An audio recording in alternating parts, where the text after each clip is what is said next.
안녕하세요. 미래를 설계하라 경제잡학사전 고혜림입니다. 오늘 밤도 두 분의 아나운서와 함께 경제 이야기 나눠보도록 하겠습니다. 여러분 안녕하세요. 안녕하세요. 네, 2024년 거래일은 모두 끝이 났습니다. 자, 그럼 미증시부터 한번 확인하고 넘어가도록 하겠습니다. 지난주 금요일 미국 증시 3대 지수는 모두 하락을 하면서 마감을 했습니다. 이 대부분의 종목들이요, 좀 하락을 하면서 지수 전체적으로 지수에 압박을 하는 모습이 나타났는데요. 좀 차익 실현 매물이 쏟아지는 모습이 나타났습니다. 특별한 악재가 없었음에도 불구하고 연말을 맞아서 이 투자자들이 모두 좀 떠나는 모습이 좀 나타났고요. 그리고 좀 차익 실현 매물이 나오면서 거래량은 한산했던 가운데 특히 기술주를 중심으로 하락하는 모습 나타났습니다. 이 시가총액 상위 종목들도 이 대부분이 하락하는 모습 나타났는데요. 그래도 올해를 좀 돌아보자면 이 나스닥 지수의 수익률은 무려 31.4%에 달하는 모습 나타나줬고요. S&P 500 지수도 25% 넘게, 다우 지수도 14% 넘게 올해 좀 가파르게 오르는 모습이 나타났다라고 보실 수가 있겠습니다. 우리 증시는 이제 끝이 났지만요. 이 미국 증시는 거래일이 남아 있는데요. 만약에 S&P 500 지수가 현재 수준으로 올해를 마치게 된다면 연간 수익률은 26.9% 정도 될 것으로 추정이 되고 있고요. 이 수익률 같은 경우에는 2021년 이후 최고의 수익률이다라고 볼 수가 있겠습니다. 지난주 금요일에 미국 증시 종목별로도 살펴보자면요. M7 기업들 모두 밀리면서 마감을 했습니다. 테슬라 같은 경우에는 4% 밀리면서 마감을 했고요. 엔비디아 역시도 2% 넘게 떨어지면서 조정세 그대로 이어가고 있다라고 보실 수가 있겠습니다. 그리고 애플과 마이크로소프트, 아마존, 메타 플랫폼스, 알파벳 모두 1% 안팎의 하락을 겪으면서 전반적으로 좀 올랐던 종목이 없었다라고 보실 수가 있겠습니다. 그리고 최근에 엔비디아의 대항마로 떠오른 기업이죠. 바로 AI 수혜주 브로드컴인데요. 역시 1.5% 떨어지면서 마감을 했습니다. 자, 그렇다면 뉴욕 증시에서 이번 주에 주목해봐야 할 내용들은 어떤 것들이 있을까요? 바로 테슬라와 관련된 내용인데요. 이 테슬라 같은 경우에는 4분기 차량 인도량을 발표할 예정입니다.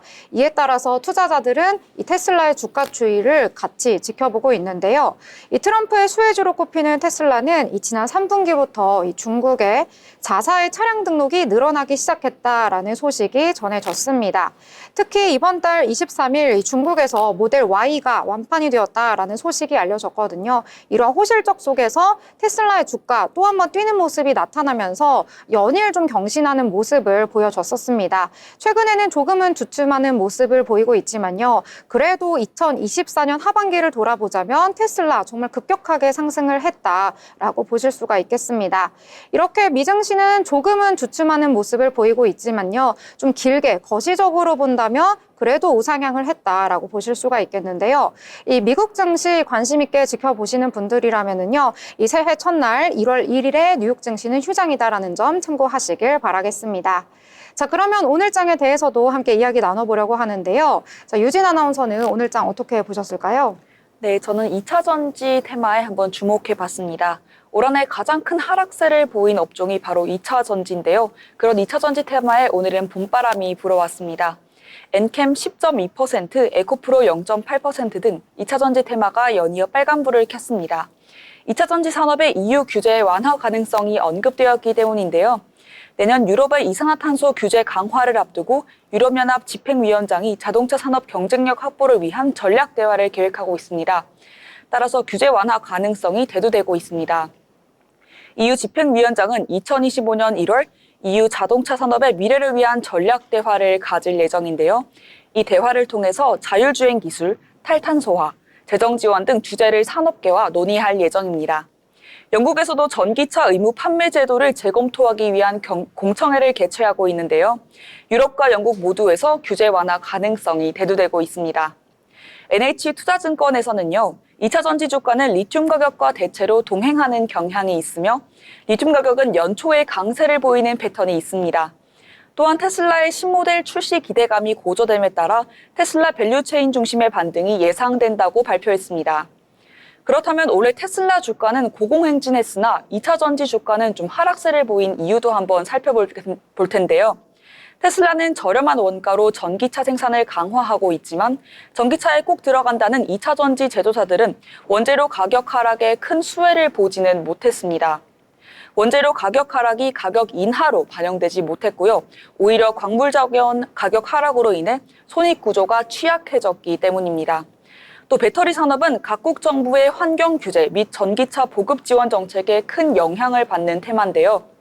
미국은 자국 내 친환경 에너지 공급망 활성화를 위해서 인플레이션 감축법 시행을 결정했습니다. 인플레이션 감축법은요, 미국산 전기차를 판매할 때 한 대당 보조금 한화 약 1,000만 원을 지급하는 정책입니다. 2023년부터 전기차에 들어가는 배터리 부품의 50%를 미국 내에서 제조해야지만 이 보조금을 받을 수 있었는데요. 2029년부터는 이 비율이 100%로 상향 조정됩니다. 미국 대선에서 어떤 결과가 나오느냐에 따라 이 감축법의 영향이 결정되는 상황이었는데요. 트럼프 대통령이 당선됨에 따라서 이 법안 축소 가능성이 존재하며 폐기 가능성까지 염두에 두고 있는 상황입니다. 전면적인 폐지는 어려울지라도 보조금 수령 요건이 강화될 것으로 보이고 있습니다. LG 에너지솔루션은 3분기 실적 발표 컨퍼런스 콜을 통해 내년 전망과 관련해 입을 열었는데요. 주요 완성차 업체들과 합작사를 채우며 투자를 지속하고 있다고 전했습니다. 2025년에는 성장세를 보이지 않을까 하는 투심이 주가에 반영된 모습입니다. 네, 오랜만에 2차 전지에 관련된 내용 시장에서 좀 부각을 받았는데요. 법안과 관련된 내용도 나타났고요. 그리고 2025년에 대한 전망을 좀 긍정적으로 보는 리포트들도 나오고 있어서 주가에도 좀 긍정적인 영향을 미쳤다라고 볼 수가 있겠습니다.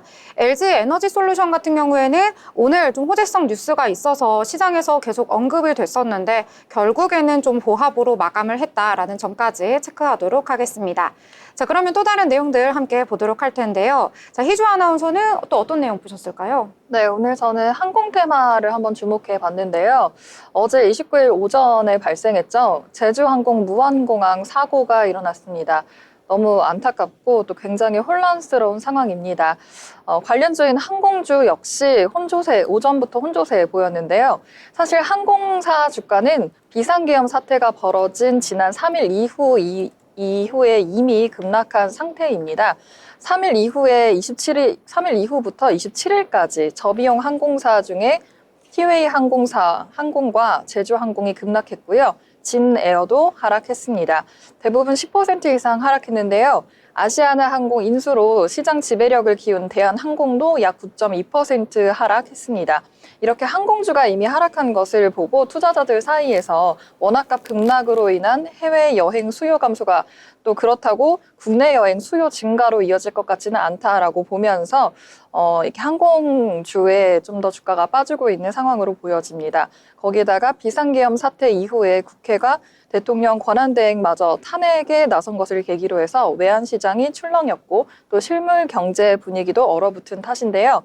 이미 항공주는 이렇게 떨어져 왔는데 이번에 무안국제공항에서 일어난 비행기 추락 참사로 인해서 더 영향받아서 오늘 제주항공과 AK홀딩스가 급락했습니다. 제주항공은 장 시작부터 급락했는데요. 장중에는 15% 이상 떨어지기도 했습니다. 그래서 제주항공은 오늘 8.65% 하락한 7,500원으로 오늘 종가 마감했고요. 제주항공의 최대 주주가 AK홀딩스입니다. 장 시작부터 급락했는데요. 이 AK홀딩스는 제주항공의 지분 50.37%를 보유하고 있습니다. 이 AK홀딩스는 오늘 12.12% 하락하면서 9,640원으로 오늘 종가 마감했습니다. 이렇게 항공주와 더불어서 AK홀딩스와 애경그룹 등 제주항공 관련주들도 일제히 하락하는 모습 보였습니다. 지금은 제주항공 차트이고요. 이제는 AK홀딩스도 급락한 모습 보실 수가 있습니다. 하지만 또 오른 종목도 있습니다. 저비용 항공사 가운데 에어부산은 급등했습니다. 장중에는 25% 이상 급등하기도 했지만 윗꼬리 달고 내려오면서 에어부산은 3.14% 상승한 2,300원으로 오늘 종가 마감했습니다. 그래서 저비용 항공사 LCC 중에서 에어부산의 강세가 오늘 굉장히 두드러지기도 했는데요. 이 에어부산은 에어버스로만 기단을 구성한 영향이 큰 것으로 보여지고 있고 또 반사이 기대감이 작용하고 있는 것으로 풀이되고 있습니다. 네, 오늘 장 초반부터 지난 주말에 있었던 이 무한의 항공과 관련된 참사로 인해서 오늘 항공주들이 장 시작하자마자 좀 하락세를 보였는데요. 에어 부산만 그나마 조금 빨간불 켜는 모습 보였다라고 보실 수가 있겠습니다. 자, 그러면 또 다른 테마 함께 얘기해 보려고 하는데요. 탄소 배출권에 대한 내용이 오늘 시장에서 또 언급이 됐습니다. 자, 이와 관련해서 유진 아나운서가 함께 내용 살펴봤다고요? 네, 제가 탄소 배출권 테마를 한번 조사해 봤습니다. 탄소 배출권 테마가 오늘 강세를 보이고 있는데요. 에코와이가 29.79% 상승하며 상한가를 달성했습니다. 그린케미칼 8.7%, 에코프로 HN 8.1% 등 테마 상승을 이끌고 있습니다. 탄소 중립 정책의 목표가 높아져 온실가스 감축 목표가 상향 조정되거나 탄소 배출권 가격이 오르는 경우 관련주들이 실적에 수혜를 입을 것이라는 기대감에 주가가 강세를 보이고 있습니다. 탄소 배출권은 온실가스를 배출할 수 있는 권리를 매수매도하는 제도로 정부는 2030년까지 탄소 중립 대응 등 기후금융에 452조 원을 투입할 계획을 밝혔습니다. 탄소 배출권 거래제는 온실가스를 배출할 수 있는 권리를 상품처럼 매매하는 제도를 지칭하는 건데요. 탄소 배출권 관료주는 온실가스를 감축할 수 있는 저감 장치나 탄소 배출권 사업을 영위하는 기업들이 손꼽힙니다. 이 제도에 대해서 조금 더 살펴보겠습니다. 국제협약 및 개별 국가의 법을 통해 온실가스를 배출할 수 있는 권리는 양적으로 제한되어 있습니다. 따라서 특정 기업이 배출권 미만으로 온실가스를 배출하면요, 여유분만큼 배출권을 다른 기업에 팔 수도 있습니다.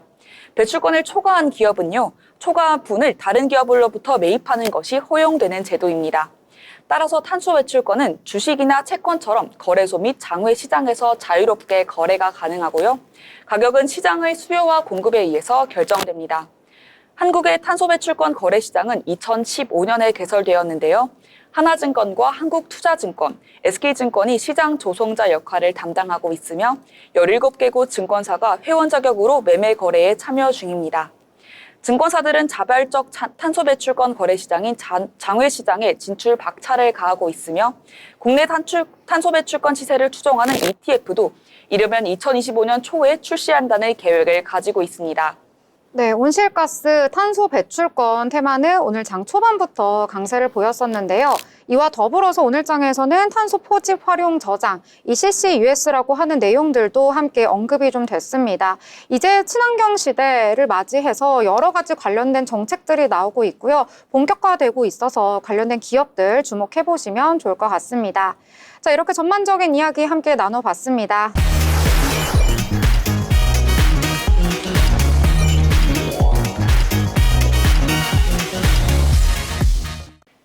네, 이번 시간은 이재규 기자와 함께 다양한 건설, 부동산 이슈를 알아보는 마켓 트렌드 시간입니다. 이재규 기자 나오셨습니다. 어서 오세요. 안녕하세요. 이재규입니다. 네, 그러면 부동산과 관련된 이야기 함께 나눠보도록 하겠습니다.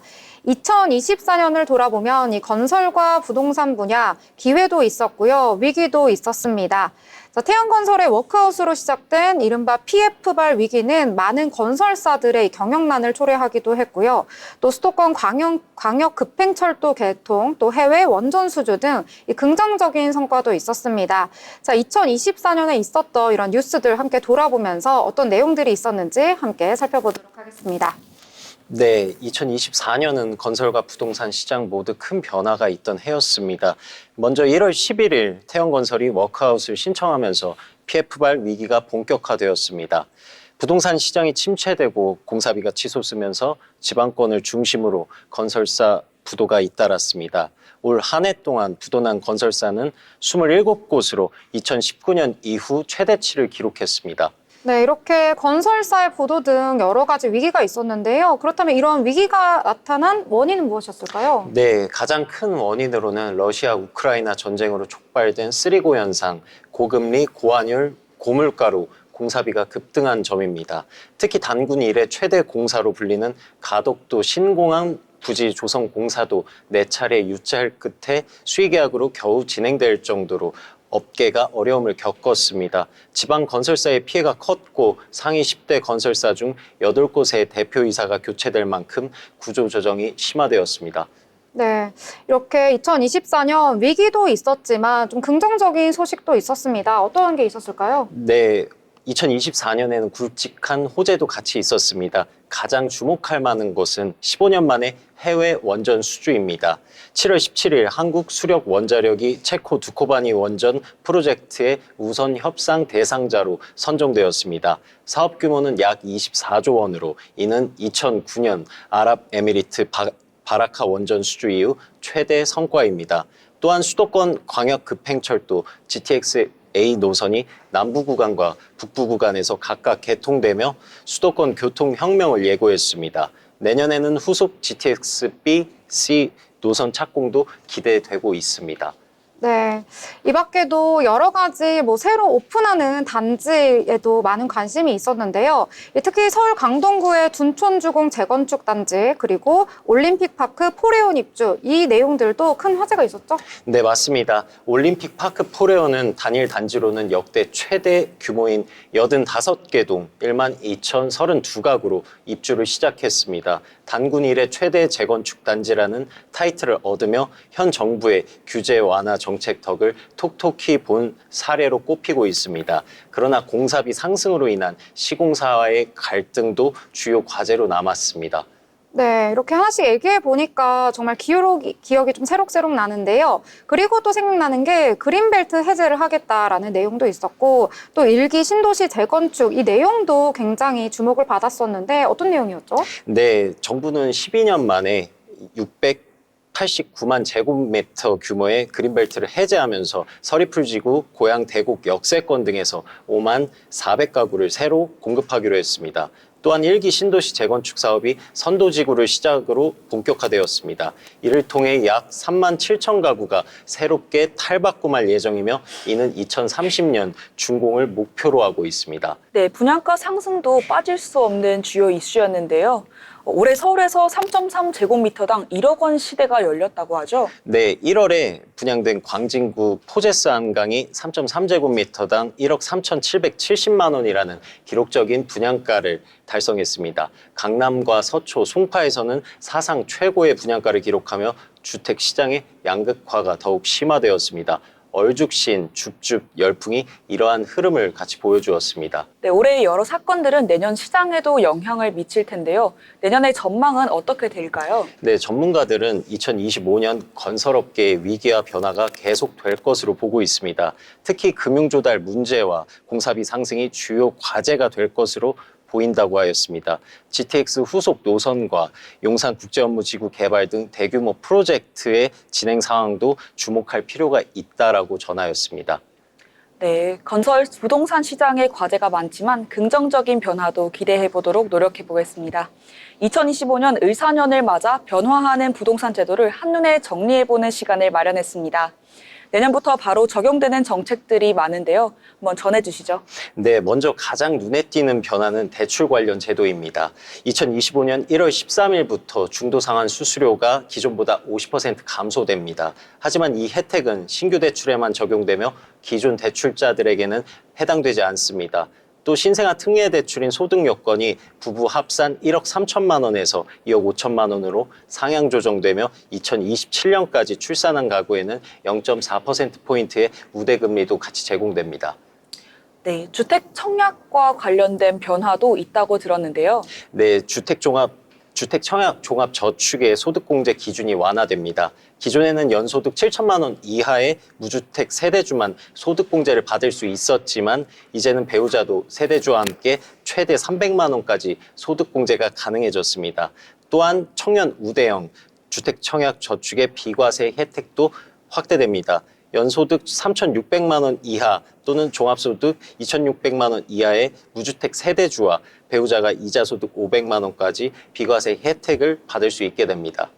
네, 정말 좋은 혜택인데요. 1주택자들에게도 새로운 혜택이 주어진다는데요. 네, 맞습니다. 인구 감소 지역에서 공시가격 4억 원 이하의 주택을 취득하거나 비수도권에서 전용 면적 85제곱미터 이하, 공시가격 6억 원 이하의 미분양 아파트를 구매할 경우 양도세와 종부세가 1주택 기준으로 간주됩니다.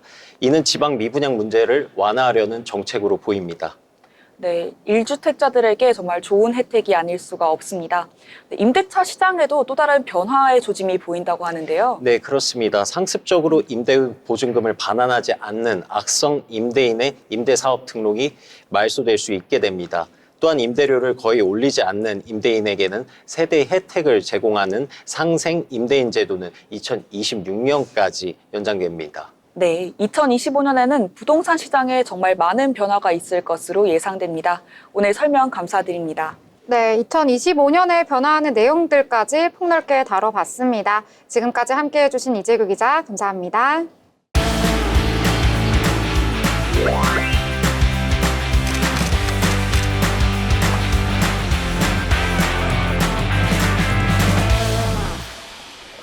네, 이번 시간은 전국의 축제, 전시, 화풀을 알아가 보는 시간이죠. 어디 갈까 시간입니다.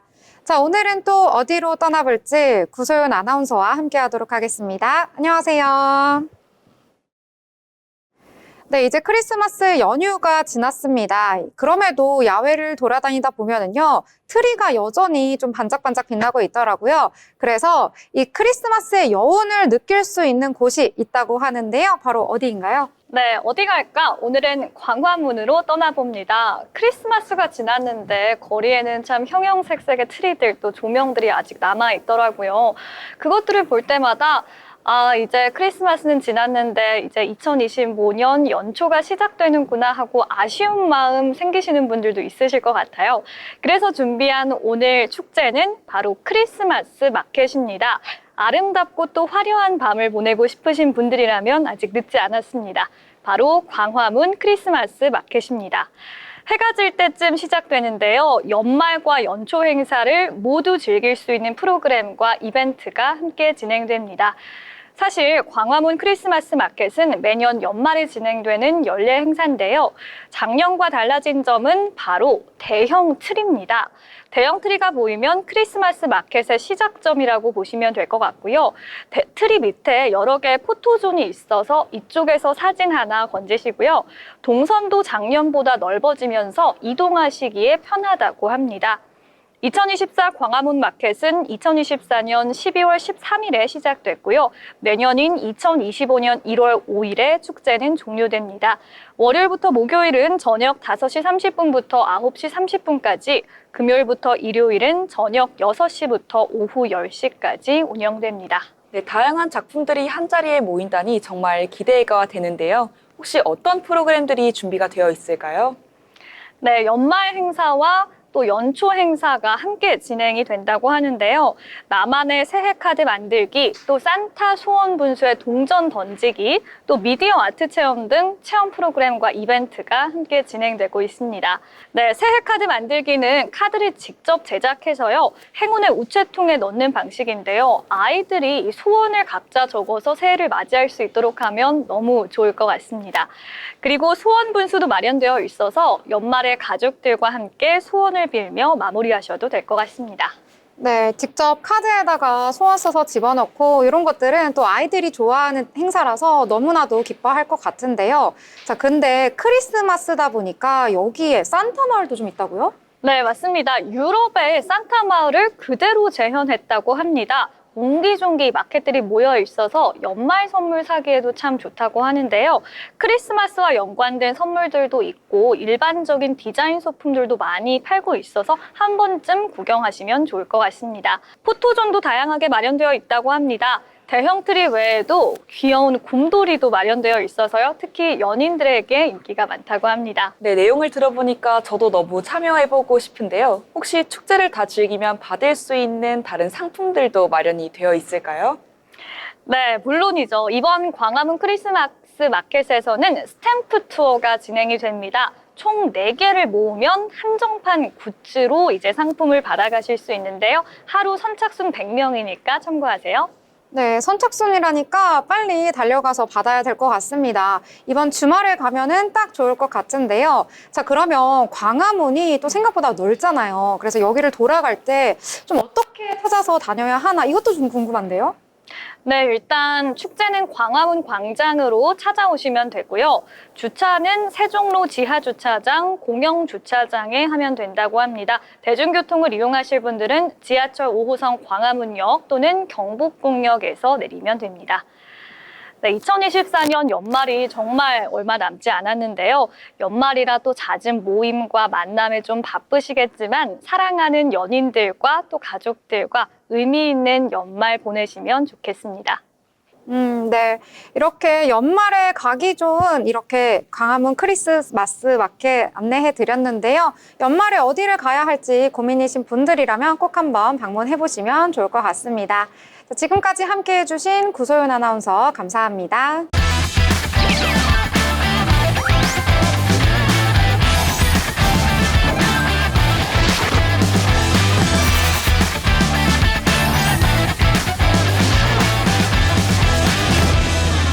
네, 이번 시간은 돈을 잘 벌고 싶은 이 고수가 되고 싶은 아나운서들이 모여서 경제 이야기 함께 나눠보도록 하겠습니다. 자, 그 전에 오늘장 어떻게 마무리가 되었을지 체크를 해봐야 할 것 같은데요. 자, 희주 아나운서 오늘장 어떻게 마무리되었을까요? 네, 오늘 미증시는 연말을 앞두고 한산한 분위기가 지속된 가운데 기술주를 중심으로 차익 실현 매물이 출회되면서 3대 지수 모두 하락 마감했습니다. 다우지수와 S&P 500 지수가 0.77% 그리고 1.12% 각각 하락하면서 기술주 중심의 나스닥 지수도 1.49% 하락 이렇게 마감했는데요. 우리 시장은 출발은 양시장 모두 하락으로 출발했지만 코스피는 외국인과 기관의 매수세에서 장 중반 상승으로 전환하는 모습 보이기도 했습니다. 자, 코스닥 역시 외국인의 매수세 속에 상승 전환하기도 했는데요. 마감은 먼저 코스피 먼저 보겠습니다. 코스피는 전거래일에 하락을 만회하듯 오늘은 하락 출발했지만 상승 흐름 보여줬습니다. 하지만 아쉽게도 마감은 하락하면서 약보합으로 2399.49포인트로 장 마감한 모습 보실 수가 있습니다. 코스닥은 반면 흐름 좋았습니다. 하락으로 출발했지만 계속 상승 기조 흐름 보여주면서 오늘은 상승하면서 1.83% 상승한 678.19포인트로 장 마감했습니다. 이어서 수급 상황 보도록 하겠습니다. 먼저 코스피는요, 개인의 꾸준한 매도세와 또 오후 들어서 외국인이 매도로 돌아서면서 하락장을 주도하기도 했는데요. 개인 290억 원 순매도 우위 보였고요. 외국인 1221억 원 순매도 우위 보였습니다. 기관만 사들이면서 554억 원 사들였습니다. 이어서 코스닥 수급 보시면은요. 외국인과 기관이 쌍끌이 매수세를 보여줬습니다. 개인은 차익 실현에 나섰지만 외국인과 기관의 매수 우위로 오늘 상승으로 마감할 수 있었습니다.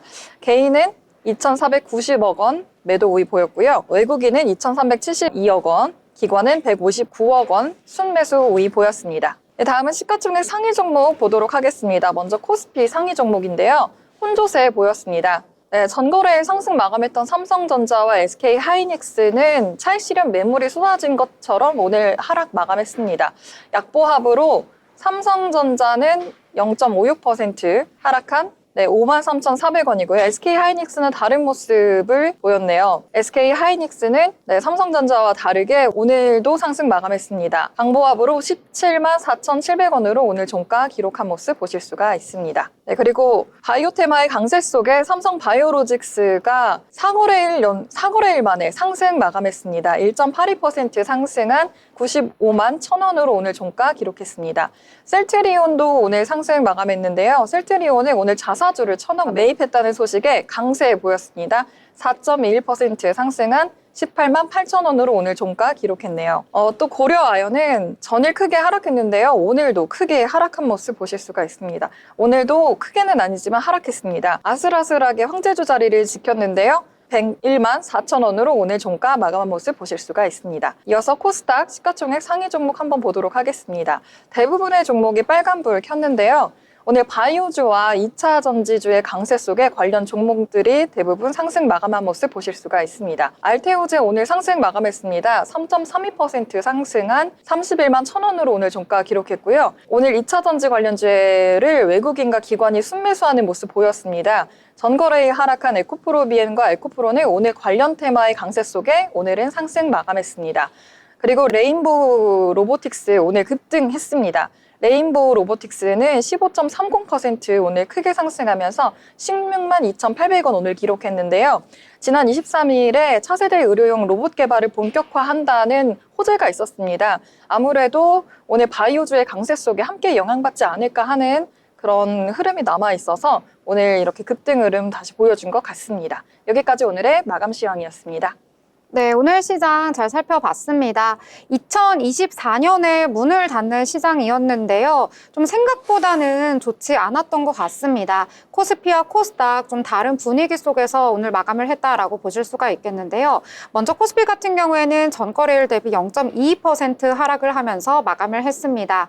이 장중 내내 좀 플러스권에서 움직였기 때문에 오늘 그래도 플러스로 마감을 할 것이다라고 기대를 했었는데요. 결국에는 2,400선까지 내주면서 2,399선에서 마감을 했다라고 보실 수가 있겠습니다.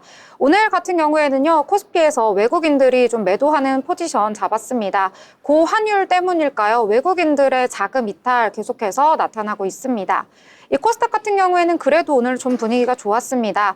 코스닥 같은 경우에는 오늘 하락 출발을 하긴 했었는데요. 계속해서 장중 내내 좀 상승 탄력을 보여줬습니다. 코스닥에서는 전일 대비 0.83% 상승 마감했는데요. 678선에서 마감을 했다라고 보실 수가 있겠고요. 코스닥에서는 역시 외국인과 기관 동반 매수하는 포지션 잡았다라고 보실 수가 있겠습니다. 오늘 이렇게 국내 장은 문을 닫았는데요. 오늘 코스피가 하락으로 마감을 했기 때문에 이 7월부터 6개월 동안 연속을 하락을 했다라고 보실 수가 있겠습니다. 이 마지막에 이렇게 오랫동안 하락을 지속한 경우는요, 역대 세 번째 기록이라고 합니다. 그만큼 2024년은 좀 분위기가 안 좋았고 많은 분들이 투자를 하실 때 좀 힘들었지 않나 이런 생각이 좀 드는데요. 오늘 같은 경우에는 그래도 코스닥이 좀 분위기가 좋았는데 좀 제약 바이오를 중심으로 저가 매수세가 유입이 되면서 그래도 좀 선방을 했다라고 보실 수가 있겠습니다. 자, 그러면 오늘 장에 대해서 여러 가지 이야기 또 함께 나눠보려고 하는데요. 자, 오늘 장에 대해서 유진 아나운서는 어떤 테마 또 보셨을까요? 네, 저는 방위산업 테마를 한번 조사해 봤습니다. 네, 제노코가 오늘 11.32% 상승했고 포메탈이 3.0%를 상승하며 테마 상승을 이끌었습니다. 제노코의 주가 상승은요, 어제 있었던 제주항공 참사의 영향을 받았습니다. 이번 사고로 공항 주변의 조류 퇴치의 중요성이 부각되었는데요. 제노코는 드론 탑재형 레이저 조류 퇴치 장치의 특허를 보유하고 있는 기업입니다. 해당 기술은 소음과 조명 장치가 부착된 비행체를 원격 PC로 제어해서요, 비행 경로를 따라 운용하는 것이 특징입니다. 특히 이 기술은 강한 빛을 이용해 조류를 퇴치하는 방식으로 항공기 안전 운항에 위협이 되는 조류 충돌 사고 예방에 효과적일 것으로 기대를 모으고 있습니다. 방위산업 테마에 대해서 구체적으로 한번 살펴보겠습니다.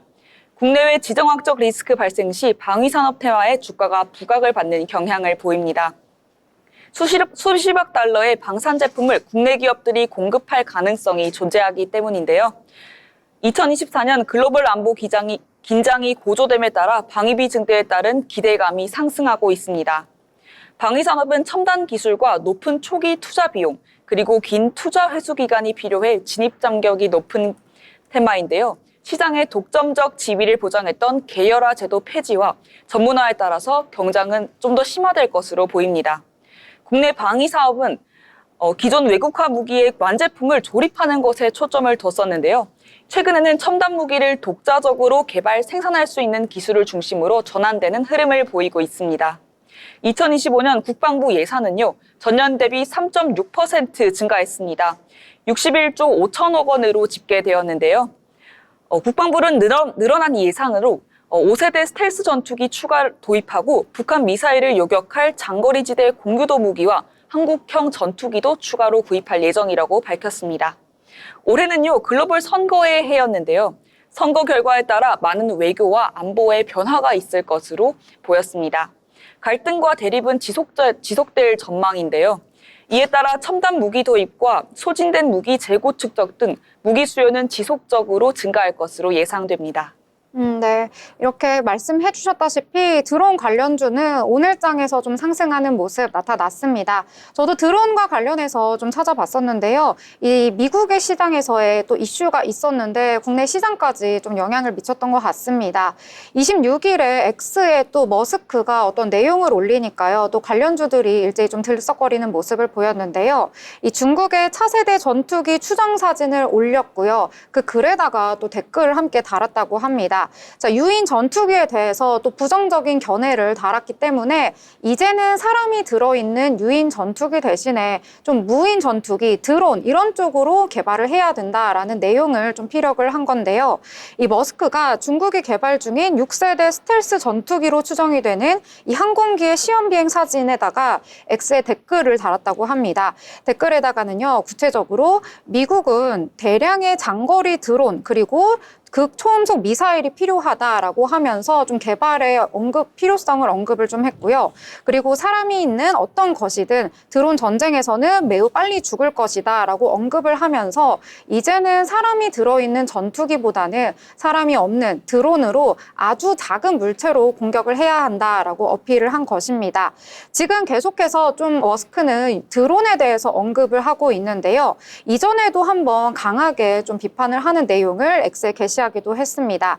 지난달 24일과 25일에 X에다가 잇따라 좀 댓글을 게시하기도 했었는데요. 그때는 또 이제 중국이 아니라 미국의 5세대 스텔스 전투기를 강도 높게 비판을 하면서 누가 이렇게 유인 전투기를 만드느냐, 아직도 유인 전투기를 개발하는 사람은 멍청이다라고 하면서 좀 강도 높게 비판을 했었던 적이 있습니다.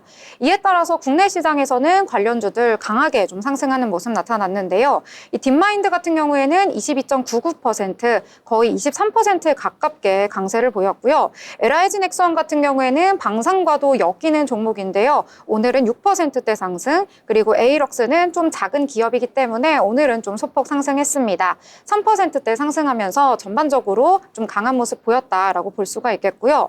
또 유인, 무인을 따지지 않고 만들고 있는 파인 VT 같은 경우에는 이 지분을 보유하고 온 파인텍이 시장에서도 부각을 받았다라고 보실 수가 있겠습니다.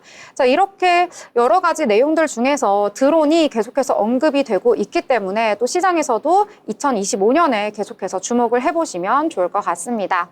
자, 그러면 또 다른 내용들 함께 이야기를 나눠보려고 하는데요.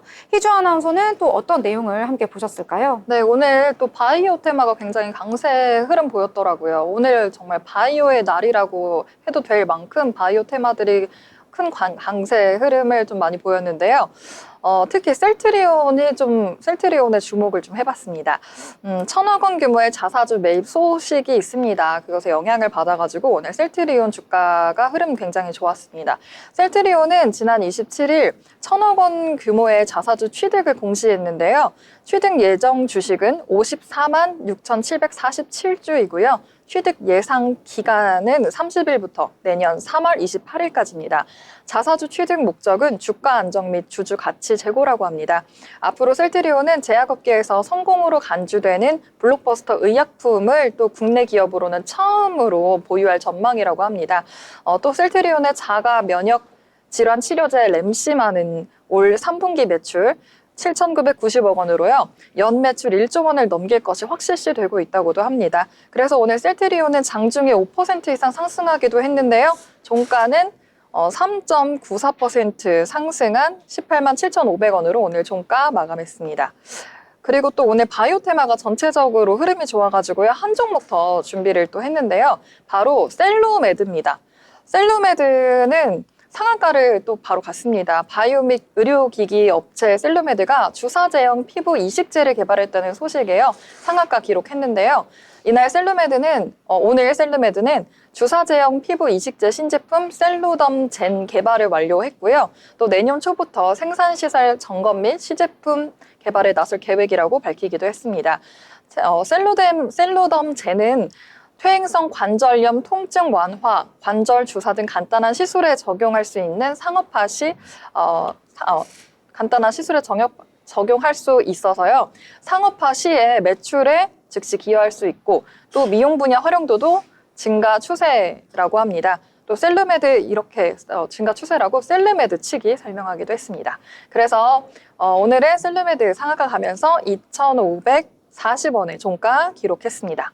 네, 셀루메드 오늘 상한가를 기록을 했는데요. 좀 사이즈가 작은 기업이기 때문에 투자를 하실 때는 유의를 하셔야겠다 이렇게 볼 수가 있고요. 셀트리온 같은 경우에는 굉장히 큰 사이즈의 기업인데 오늘 좀 상승 마감을 했습니다. 참고해 보시면서 보시면 좋을 것 같네요. 자, 그럼 또 다른 내용들 이야기해 보려고 하는데요. 유진 아나운서는 어떤 내용 보셨을까요? 네, 저는 오늘 정유 LPG 도시가스 테마도 한번 조사해 봤습니다. 우크라이나가 내년 1월 1일부터 러시아산 천연가스 수송을 중단한다는 소식에 관련 테마가 상승세를 보였습니다. 지난 거래일 정유 LPG 도시가스 테마는 하락세를 보였었는데요. 환율 상승에 따른 영향이었습니다. 정유사들은 원유 수입과 제품 수출을 동시에 진행하고 있어서요. 환율 변동폭이 커지면 긍정적인 영향과 부정적인 영향을 동시에 받고 있습니다. 원유 수입 규모가 수출 규모보다 훨씬 크고 원유 수입이 100% 달러로 거래된다는 점에서 리스크가 더 큰 것으로 보고되었습니다. 오늘은 다른 흐름을 보여줘서 투자자들은 화색을 보였습니다. 우크라이나가 오는 31일로 종료되는 운송 계약을 갱신하지 않고요. 내년 1월 1일부터 러시아산 천연가스 수송을 중단할 예정이라고 밝혔습니다. 이는 러시아가 우크라이나를 통해서 흘러가는 러시아산 가스 수출로 막대한 이익을 얻고요. 결국 전쟁 자금으로 쓴다고 보기 때문인데요. 이에 따라 유럽은 물론 글로벌 천연가스 상승 압력이 될 것이라는 우려가 나오고 있습니다. 지난 주말 미국 뉴욕 상업거래소에서 서부 텍사스산 원유의 2월 인도분 가격이 70.6달러로 마감되었습니다. 이는 전날보다 1.41% 상승한 가격인데요. 가격이 오른 이유는 미국의 원유 재고가 예상보다 크게 줄었고요. 중동에서 일어날 수 있는 문제들이 불안감을 키웠기 때문입니다. 이러한 소식 속 GSE는 오늘 7.21% 상승했고요. SK가스와 SK이노베이션 등 정유 LPG 도시가스 테마가 상승하는 흐름을 보여줬습니다. 네, 이 우크라이나 쪽에서 나온 이슈 때문에 오늘 정유주, 천연가스주 상승을 했다라고 보실 수가 있겠는데요. 특히 미국의 이 원유 재고는요, 5주 연속 감소세를 이어가고 있다고 합니다. 이 정유주에 관련된 내용도 함께 참고해서 보시면 좋을 것 같습니다. 자, 그리고 오늘장에서 뭐 로봇이라든지 AI 의료기기 이런 쪽이 좀 강세를 보였었는데요. 이와 관련된 또 종목이 있는데 희주 아나운서가 그쪽을 또 함께 보셨다고요? 의료기기 관련된 종목은 방금 이제 셀루메드로 해서 말씀을 드렸고요. 저는 또 대동기어가 오늘 강세 보여가지고 대동기어로 좀 준비를 해봤습니다. 대동기어가 오늘 왜 강세를 보였냐면요.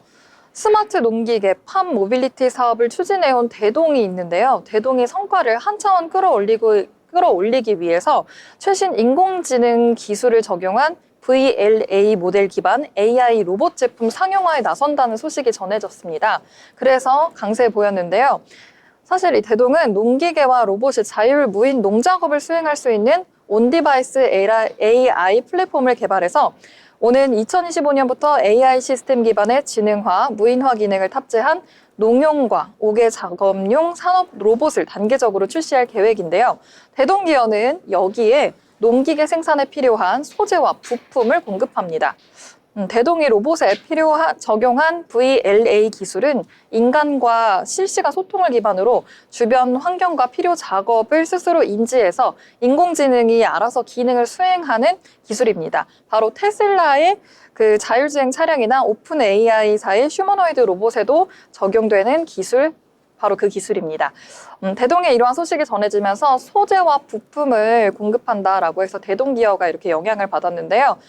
투자 심리가 대동기어에 강하게 작용하면서 오늘 대동기어는 4.03% 상승한 13,150원으로 오늘 종가 마감 모습 보실 수가 있습니다. 네, 이렇게 농기계 쪽으로도 로봇이 상용화에 들어가는 것 같습니다. 그래서 지금 기술 개발 수주한 상태라고 하고요. 이와 관련된 기술 개발도 계속해서 하고 있다고 전해지거든요. 이 대동은 또 2025년 1월 7일부터 나흘간 이 미국의 라스베거스 컨벤션 센터에서 열리는 CES 2025에도 좀 업계 최초로 참가를 한다고 하거든요. 앞으로 또 어떻게 좀 주가가 흘러갈지 지켜보시면 좋을 것 같습니다. CES 이제 1월에 열리는데요. 유진 아나운서는 CES에 직접 참여를 하러 가신다고요? 네, 맞습니다. 저는 앞으로 열리는 CES 2025에 연구원으로 참여해서 기업 보조를 담당할 예정입니다. 네. 너무 부러운데요. 어떤 좀 활동을 좀 하시는 건가요? 가서. 저는 옛날에 사업을 한번 준비했던 적이 있는데 제 전공이 에너지 공학이라서 관련된 사업을 준비하면서 좋은 계기로 CS2025에서 한번 이 꿈을 펼쳐보려고 참여하시게 되었습니다. 네, 참여하시게 되었는데요. 다녀오셔가지고 CS 저는 한 번도 가보지를 못해서 너무나도 궁금하고요. 시청자분들께서도 좀 궁금하실 것 같습니다. 다녀오셔서 좀 후기도 저희 방송에서 함께 풀어주시면 좋을 것 같습니다. 자, 그러면 유진 아나운서 계속해서 함께 이야기를 해보면 좋을 것 같은데요. 또 어떤 내용을 오늘 장에서 보셨을까요? 네, 저는 오늘 화장품 테마도 한번 주목을 해봤는데요. 오늘 화장품 테마 역시 큰 강세를 보였습니다. 현대 바이오랜드는 11.6% 상승을 보였고요. 펜텍코리아는 4.8%, 한국콜마는 2.2% 상승하며 전반적인 화장품 테마의 상승을 이끌었습니다. 화장품 원부자재 테마가 주목을 받고 있습니다.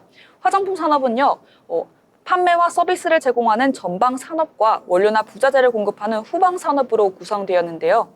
원부자재 산업은 기능성 식품이나 의약품, 바이오 소재와 밀접히 연관되어 있고 개인 맞춤형 화장품 기술의 발전과 함께 성장 가능성을 보이고 있습니다.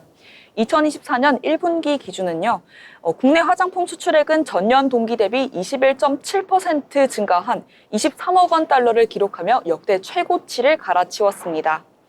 중국 시장의 역성장에도 불구하고 미국, 일본, 베트남 등 주요 지역에서 높은 성장세를 보이며 수출 다변화 그리고 K-인디 브랜드 성장세가 업황 회복을 이끌어주고 있습니다. 정부 역시 K-뷰티 산업의 미주, 중동, 동남아 시장 진출을 적극적으로 지지하고 있습니다. 최근 화장품 산업에서는요, 클린 뷰티, 비건, 더마 코스메틱 등 성분 중심의 소비 트렌드가 부각되고 있습니다. 이는 제품 내 원료뿐만 아니라 포장재까지 친환경적인 방향으로 움직이고 있는데요. 글로벌 화장품 튜브 용기 시장은 연평균 4.6% 성장세를 보이고 있습니다. 특히 인디 브랜드들이 개성을 담은 용기, 디자인에 집중하면서 화장품 부자재 산업도 다품종 소량 생산의 특징을 강화하고 있습니다. 친환경과 지속가능 뷰티 트렌드에 따라 화장품 용기 업체들은 플라스틱 사용을 최소화하고요. 재활용 가능한 친환경 포장재 개발에 집중하고 있습니다. 이처럼 화장품 원부자재 산업은 전방 산업의 성장과 함께 큰 수혜를 입으며 앞으로도 기술과 친환경 트렌드가 결합해서 발전할 것으로 기대되고 있습니다. 네, 화장품 말씀해 주셨습니다. 이 화장품 같은 경우에는 대체적으로 이제 브랜드 쪽을 많이 생각하기 마련인데요. 또 오늘 언급해 주신 내용 중에서는 이 부자재 관련된 이야기, 플라스틱 용기에 관한 이야기도 해 주셔가지고 화장품 쪽에 관심 있으신 분들이라면 화장품 강세와 더불어서 이런 용기 쪽에도 같이 동반 강세가 나타날 수 있으니까요. 함께 참고해서 살펴보시면 좋을 것 같습니다. 자, 저는 지난주 금요일에 좀 급락을 했었던 영상 콘텐츠주, 오늘은 좀 다시 급등하는 모습을 보여가지고 말씀드리려고 하는데요. 짧게 말씀드리면 이 오징어 게임 2에 대한 기대감 속에서 영상 콘텐츠주가 그동안 전반적으로 좀 상승하는 모습을 보여줬었습니다. 그런데 출시가 되고 나니까요, 좀 엇갈린 평가가 나타났습니다. 생각보다 괜찮다 아니면 별로다라고 하는 의견들이 좀 나오면서 주가에는 악영향을 미치면서 관련주들 좀 급락을 하는 모습, 하한가까지 직행하는 모습이 나타났는데요. 오늘은 다시 좀 반발 매수세가 유입되면서 강세를 보였습니다. 그리고 오징어 게임 2가 물론 좀 평이 그렇게 좋지는 않지만요. 그래도 이 서비스, 넷플릭스 서비스를 하는 국가들 중에 총 93개국 중에서요. 1위, 92개국에서 1위를 차지했다고 합니다. 뉴질랜드에서도 오징어 게임 시즌 2가 1위에 오르면서 전 세계 1위를 기록하게 됐다라는 소식이 전해지면서 총 93개국이 1위를 했다라고 보실 수가 있겠습니다. 이 같은 소식 속에서 오늘 대원미디어, 콘텐츠리 중앙 등 이 영상 콘텐츠 대마가 상승을 했는데요. 그리고 이 최대 주주가 이정재 배우인 이 아티스트 유나이티드도 시장에서 다시 주목을 받았다라고 보실 수가 있겠습니다. 자, 이렇게 오늘 2024를 마무리하는 장에 대해서 이야기를 해봤는데요. 여러 가지 이야기들 참고해보시면서 여러분들의 미래를 설계하는 포트, 계좌 함께 관리하시길 바라겠습니다.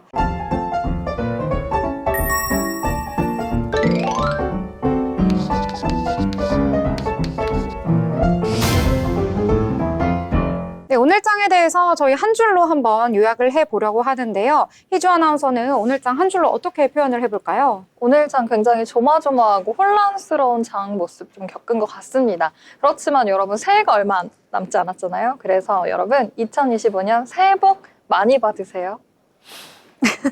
네, 새해 복 많이 받으세요. 라는 좋은 인사와 함께 마무리해 주셨고요. 유진 아나운서는 어떤 내용으로 정리할 수 있을까요? 네, 저는 우여곡절이라는 사자성어로 정리할 수 있을 것 같습니다. 올 한 해 정말 많은 일들이 있었고 사건, 사고도 많았는데요. 다가오는 2025년에는 좋은 일만 가득하기를 바라는 마음을 담아서 기도하도록 하겠습니다. 네, 저도 2024년 특히 경제방송, 주식시장 이런 데에 관심 있으신 분들은 너무나도 힘든 한 해였지 않나라는 생각이 듭니다. 2024년 잘 마무리하시고요. 저도 새해 복 많이 받으세요 라는 말로 정리하도록 하겠습니다. 그동안 시청해주신 여러분 감사합니다. 내년에도 더 좋은 방송으로 찾아뵙도록 하겠습니다. 시청해주신 여러분 고맙습니다.